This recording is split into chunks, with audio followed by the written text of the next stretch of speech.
भारत में अगर कुछ बढ़ रहा है ना महामारी की तरह है, तो वो है डायबिटीज़ और ओबेसिटी, मोटापा। 20 से 79 साल के 7 करोड़ 49 लाख लोग डायबिटीज़ के मरीज़ हैं, और ऐसा अनुमान लगाया गया है, सरकार कह रही है कि आने वाले 2045 तक करीब 12 करोड़ 49 लाख लोग जो है वो डायबिटीज़ के पेशेंट होंगे। पता है स्थिति क्या है? स्थिति ये है कि डॉक्टर चीख चीख कर, मुझे 20 साल हो रहे हैं, कोई ऐसा डॉक्टर नहीं मिला जो वो बार बार आगाह कर रहा है। हर एज ग्रुप को आगाह करता है, लेकिन हम नज़रअंदाज किए जा रहे हैं। और उसका नतीजा ये है कि भारत के हर तीसरे घर में एक डायबिटीज़ का पेशेंट है। और इसी डायबिटीज़ को कैसे कंट्रोल किया जाए, किन चीज़ों से हम अपने लाइफस्टाइल, बदलते लाइफस्टाइल की बहुत बात हो रही है, लेकिन लाइफस्टाइल को कैसे बदलें। हर कोई जिम में है, लेकिन हर बंदा बीमार होता जा रहा है। वो कैसे बीमार हो रहा है, वो क्या कर रहा है, ऐसी छोटी छोटी बातों को जो आम जिंदगी से जुड़ी हैं, इसके लिए हम आए हैं एम्स। और हमारे साथ हैं डॉक्टर नवल विक्रम, जो हमें बताएंगे कि किस तरह से हम इसे कंट्रोल कर सकते हैं। और उन्होंने बहुत सारी डिमांड्स भी की हैं। उन्होंने कहा है कि एंटीबायोटिक बंद कर दो, प्रिस्क्रिप्शन ना आए तो एंटीबायोटिक ना दो। ऐसे ऐसी बहुत सारी बातें, बहुत सारे रिसर्च पेपर्स इनके हैं। सर बहुत बहुत स्वागत है हेलो डॉक्टर में आपका। सर ये मुझे 20 साल हो रहे हैं लगभग, और आपको तो शायद उससे ज़्यादा। आप लोग हर पेशेंट को एक ही तरह की बातें बता रहे हैं कि डायबिटीज़ कंट्रोल कीजिए, लेकिन उनके घर में भी हेरिडिटरी कहिए, जेनेटिक्स कहिए, लेकिन या नहीं भी है तो भी डायबिटीज़ के मरीज़ बहुत बढ़ रहे हैं। क्या वजह है इसकी? डायबिटीज़ बढ़ने की एक ज़रूरी वजह, मेजर वजह है बढ़ता हुआ मोटापा। और ये जो है अब भारत जैसे डेवलपिंग कंट्री है, पहले कहते थे कि ओबेसिटी डेवलप्ड कंट्री की प्रॉब्लम है, मगर अब डेवलप्ड कंट्री में भी तो है ही, मगर वहाँ थोड़ा कम होने लगा है, मगर यहाँ डेवलपिंग कंट्री में अब ये ज़्यादा बढ़ता चला जा रहा है। और डेवलपिंग कंट्री जैसे भारत जो है, अब भारत हर तरफ अग्रसर हो रहा है। और ऐसे में अगर ये भारत की जनता मोटापा या डायबिटीज़ इससे ग्रसित हो गई, तो आप सोचिए कि हमारा जो डेवलपमेंट है वो कैसे होगा। सो ओबेसिटी या बढ़ता मोटापा वो एक सबसे बड़ी समस्या है, सबसे बड़ा कारण है बढ़ती हुई डायबिटीज़ का। और ये सिर्फ अर्बन या सिर्फ वेल टू डू लोगों में नहीं है, ये हर तबके में देखा जा रहा है।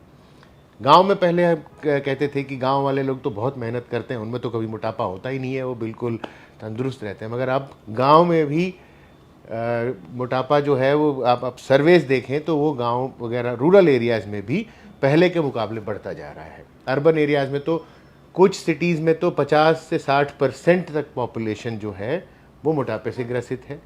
और ये हर एज में देखा जा रहा है, बच्चों में, चाइल्डहुड, एडोलेसेंट, यंग एडल्ट और ओल्ड।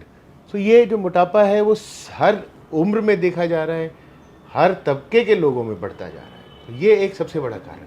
लेकिन आपने अभी बोला कि रूरल एरिया में बहुत ज़्यादा बढ़ रहा है और हर एज ग्रुप में बढ़ रहा है। और जो सर्वे आ रहे हैं वो कह रहे हैं कि कम आय वाले जितने भी देश हैं या मध्यम आय वाले जितने भी देश हैं, जिसमें हम लोग भी आते हैं, क्या वजह है इसकी? क्या कर रहे हैं हम? ऐसा क्या कर दिया है हमने? हमारा खान पान ख़राब हो गया। लेकिन रूरल में तो आज भी वही दाल रोटी ही चल रही है। चाउमीन पहुंचा है, वो चाउमीन करके वो हर जगह बिक रहा है, लेकिन वो भी उतना नहीं है। आज भी बड़े बुजुर्ग जितने भी हैं वो रोटी ही खा रहे हैं, दाल ही खा रहे हैं, उसके बाद भी डायबिटीज़ वहाँ बहुत तेज़ी से बढ़ा है। ये इसकी वजह आप अगर हमें बता पाएँ। तो इसकी वजह इसका कारण ये है कि हमारे जो पिछले 10 से 20 सालों में खान पान में बहुत फ़र्क पड़ा है। शहरों में तो पड़ा ही पड़ा है, गांव वगैरह में भी अब इस चीज़ का असर जो है, जो हम कहते हैं वेस्टर्न डाइट जो हम कहते हैं, वो उसका तो शहरों में, अब अर्बन एरिया शहरों में देखिए कि पका के खाने का जो है, वो पका के खाने का जो प्रचलन है वो कम होता जा रहा है। भूख लगी है, पकाने का कुछ मन नहीं है, स्विगी जोमेटो सब कुछ है, आपने घर बैठे अपने सोफे पे मंगा लिया, आ गया, आपने खा लिया। ये तो सिंगल फैमिलीज की सिंगल ये हर तरह की फैमिली का, अच्छा, ओके। शहरों में, अर्बन एरियाज में हर तरह की फैमिली में होता है ये, चाहे जॉइंट हो या सिंगल हो, न्यूक्लियर फैमिली हो, जिस तरह हो। और सिंगल जो लोग रहते हैं उनमें तो सबसे ज़्यादा होता है, वो कुक नहीं कर सकते, मगर जो कर सकते हैं वहाँ भी इस तरह की चीज़ें देखी जाती हैं। तो ये एक कारण है। पहले आपको अगर खाना पकाना है तो आप बाज़ार जाएंगे, सामान लेंगे, दाल सब्ज़ी सारी चीज़ें लेके फिर पका के फिर खाते थे। तो उसमें क्या होता है कि आपका जो कैलोरीज कम हो, आप कुछ तो मेहनत करते हो, और जो आप घर में खाना खाओगे रोज़ तो आप पकवान बना के नहीं खा सकते, कोई किसी की आदत नहीं होती है। और आप जो उस तरह के फ्रेश बना खाना न्यूट्रिशियस होता है, बैलेंस डाइट होती है। तो इसका जो प्रचलन अब कम होता जा रहा है। अब ready to eat fast food या क्विकली अवेलेबल फूड, इसका जो है वो प्रचलन बहुत बढ़ गया है। और जितने भी खासतौर से जो फास्ट फूड होते हैं, जो आप बस इमीडिएटली आपको 5-10 आप जाइए 5-10 मिनट में पका के दे देते हैं, तो ऐसा तो कोई खाना नहीं होता 5-10 मिनट में आपको एकदम से मिल जाए खाना। आप सब्ज़ी काटेंगे, दाल भिगोएंगे, फिर आप खाना बनाएंगे, पकाएंगे, उसमें समय लगता है। मगर आज इस समय लोगों की फास्ट लाइफ इतनी हो गई कि उस चीज़ का इंतज़ार नहीं है लोगों को। बस मंगाया, जो जैसे बर्गर है, बन और सब डाला क्विकली, आपको 5 मिनट में, आप मैकडोनल्ड में जाइए, आप कुछ भी ऑर्डर करिए, 5 मिनट में आपके पास बर्गर आ जाता है, या किसी भी बर्गर जॉइंट में जाइए फॉर दैट मैटर। तो फास्ट फूड जो होता है उसमें एक तो कैलोरीज ज़्यादा होती हैं। एक छोटा सा बर्गर 600-700 कैलोरी का होता है, जो आपका एक समय के खाने की कैलोरीज के बराबर होता है, और उसको लोग एज ए स्नैक लेते हैं, क्योंकि एक बर्गर, छोटे से बर्गर पे कोई रुकता नहीं है। वो तो एज ए शाम को चाय के साथ 5 बजे मन कर रहा है कुछ खाने का, चलो बर्गर खा लेते हैं। मगर ये रियलाइज़ नहीं करते कि वो कैलोरीज जो है, आपने 600 कैलोरीज ले ली, जो आपके एक डिनर की कैलोरी के बराबर होती है, जिसमें 4 चपाती होती है, हाँ, दाल होती है, दाल सब्जी चपाती, उसमें 600 कैलोरी होती हैं। ये आपने एक छोटे से बर्गर में ले ली। उसके बाद आपका डिनर भी होगा, आप करेंगे, क्योंकि ये आपकी भूख को कम नहीं करता है, ये सिर्फ आपके टेस्ट को थोड़ा सा टेस्ट अच्छा लगता है, और मगर ये आपकी भूख, जो हंगर सटाइटी होती है, उसको नहीं करता है। क्यों? क्योंकि इसमें सिर्फ कार्बोहाइड्रेट होता है, मेनली सॉल्ट ज़्यादा होता है, और जो ड्रिंक्स आप साथ में वो जैसे कुछ सोडा ये सब लेते हैं, उसमें शुगर होता है। तो हाई फैट, सॉल्ट और शुगर, ये 3 चीज़ें होती हैं प्रिजर्व्ड फूड या रेडी टू ईट या फास्ट फूड में। ये 3 चीज़ें ज़्यादा होती हैं। ये जो 3 चीज़ें होती हैं, ये आपको और खाने की क्रेविंग बढ़ाती हैं। खाने के बाद जो आपको संतुष्टि होती है वो नहीं प्राप्त होती। ये आपकी इनटेक की क्रेविंग को और बढ़ाते हैं। कभी भी एक बर्गर खाने के बाद आप कहोगे मेरा भर गया पेट, कैसा कभी होता नहीं। वो कहेंगे हमें और खाना है, हमें फ्राइज़ भी चाहिए, हमें कोक भी चाहिए। मगर आप अगर 3 रोटी खा लो, दाल खा लो, सब्ज़ी खा लो, तो आप कहोगे बस अब मुझे नहीं खाना। तो जो संतुष्टि खाने के बाद होती है वो इन चीज़ों से नहीं होती है। यही एक फ़र्क है कि ये जो इनटेक बढ़ गया है, शहरों में तो बहुत बढ़ गया है, अब धीरे धीरे इसका असर है वो गांव में भी चलता चला जा रहा है।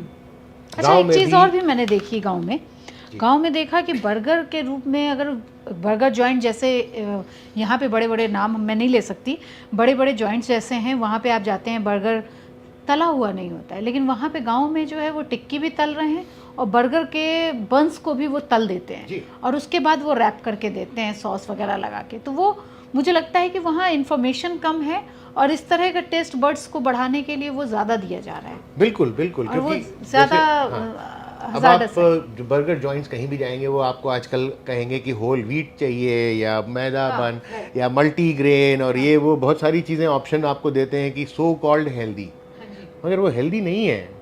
उसमें सिर्फ आपने आटा या वो कुछ बदला है, मगर बाकी तो चीज़ें वही हैं। उसका जैसे गांव में चले जाएं, वो उतना सोफिस्टिकेशन में नहीं होता है, छोटा सा कोई अपना बना के खोल के बैठा होता है, रेडी पे बैठा होता है, वो सारी चीज़ें फ्राई करके आपको दे रहा होता है। अब आप कहेंगे कि एक फ्राइड किसी भी चीज़ को आप फ्राई कर दो, टेस्टी तो हो ही जाती है, मगर उसके साथ उसकी कैलोरीज भी बढ़ जाती हैं। तो वो लोग उसको चाट की तरह खाते हैं, जैसे चाट या स्नैक टाइम चाय के साथ खा लिया। तो वो सब चीज़ें जो हैं वो गांव वगैरह में भी इन सब चीज़ों का प्रचलन काफ़ी बढ़ता चला जा रहा है। तो ये जो खाने की शैली है, खाने की आदतें हैं, वो शहरों में तो काफ़ी हैं और गांव में भी धीरे धीरे बढ़ रही हैं। अच्छा, एक सवाल आपके इस मल्टीग्रेन वाले से मेरे अंदर आया कि ये जो जितनी भी मल्टीग्रेन ब्रेड्स आ रही हैं या जो भी चीज़ें आ रही हैं, आप मोटे अनाज को छोड़ दें या आटा को छोड़ दें, तो क्या ये सचमुच हेल्पफुल हैं या सिर्फ ये एक भ्रम है या मार्केटिंग गिमिक है? जैसे ब्रेड आ गई, मल्टीग्रेन ब्रेड्स आ रही हैं, गेहूं के अलग आ रही है, और मैदे वाली तो हम लोग बचपन से खाते रहे थे, जिसको कि हटा दिया है। मतलब मार्केट में वो थोड़ा कम हो रहा है जैसे जैसे लोग जागरूक हो रहे हैं, लेकिन ये उतना भी अच्छा है क्या जो ये मल्टीग्रेन अब वाले? देखिए कि इसमें कहते हैं कि मल्टीग्रेन है, हमने बड़े सारे ग्रेन्स डाले हैं, अब उसमें क्या प्रोपोर्शन है, एग्जैक्टली कितना प्रोपोर्शन डाला हुआ है, क्या है, ये तो किसी को पता नहीं है। मार्केटिंग हो जाती है मल्टीग्रेन के नाम से। अब किस हद तक है, अब उसको भी किया जाए तो हो, मल्टीग्रेन अगर वाकई में है तो मैदा से तो बेहतर है, मगर फिर भी कैलोरीज तो वो उसमें भी हैं। अच्छा, ये बताइए डॉक्टर साहब, हम लोग के खाने में हमेशा से जो हमारा प्राचीन पूरा खाना चलता चला रहा है, उसमें दालचीनी, मेथी, सौंफ, जीरा, अजवाइन, ये सारी चीज़ें ऐसी थी कि कहा जाता था कि ये है आपके हेल्थ को भी मेंटेन करके रखती हैं। और अब एलोपैथ भी उसकी तरफ मर्ज हो रहा है और उस पे ध्यान दे रहा है। बहुत सारे रिसर्च ऐसी आई हैं जिसमें डॉक्टर्स जो हैं वो खाने से पहले दालचीनी के पाउडर को फाँकने के लिए कहते हैं, कहीं पे वो मेथी का पानी पीने के लिए कहते हैं, और कई अपने देश में ही कई राज्य ऐसे हैं जहाँ पे खाने के बाद आपको जीरे का पानी या मेथी का पानी सर्व किया जाता है। क्या ये सारी चीज़ें वो मैटर करती हैं? क्या ये आपके हेल्थ के लिए अच्छी हैं? नहीं, बिल्कुल, जो हमारी प्राचीन खाने का तरीका था जिसमें सारे मसाले इस्तेमाल होते थे, तो ये कहीं ना कहीं ये जो मसाले हैं ये खाली टेस्ट को बढ़ाने के लिए नहीं होते, इनकी काफ़ी हेल्थ बेनिफिट्स होते हैं, ये तो प्रूवन रिसर्च है, कोई इसमें शक नहीं है। अब जैसे आप मेथी का ही लीजिए, मेथी पाउडर लीजिए, मेथी पाउडर का काफ़ी रिसर्च है कि वो डायबिटीज़ में हेल्पफुल रहती है, पेट की गड़बड़ी को ठीक करने के लिए हेल्पफुल रहती है, इस पर तो रिसर्च है बिल्कुल। और दालचीनी का पाउडर लेने से ये मॉडर्न अभी रिसेंट रिसर्च है, पेपर, साइंटिफिक पेपर पब्लिश है कि ये जो दालचीनी या सिनेमन जिसे कहते हैं, उसका पाउडर लेने से सर्टन अमाउंट दिन में 3 बार शुगर को नीचे लाया जा सकता है और भी चीज़ें इंप्रूव होती हैं। तो ये जो चीज़ें जो हमारे पुराने आयुर्वेद और इन सब चीज़ों में मेंशन है, उनका कुछ का साइंटिफिक प्रूफ भी है। तो ये सब चीज़ें मैटर करती हैं। और ये जो जैसे अब जीरा का पानी है उसको भी कहते हैं सौंफ का पानी, या जीरा या खाने के बाद सौंफ भी ट्रेडिशनली दी जाती है, वो इसलिए कि आपका हाजमा ठीक रहे, आपको खाने के बाद बदहजमी या वो ना हो, तो उसके पीछे एक बेसिस है। जीरे का पानी भी है वो इसीलिए, उसका एक बेसिस है। तो कुछ चीज़ें जो हैं डेफिनेटली कुछ का साइंटिफिक प्रूफ मॉडर्न साइंस के थ्रू इस समय है।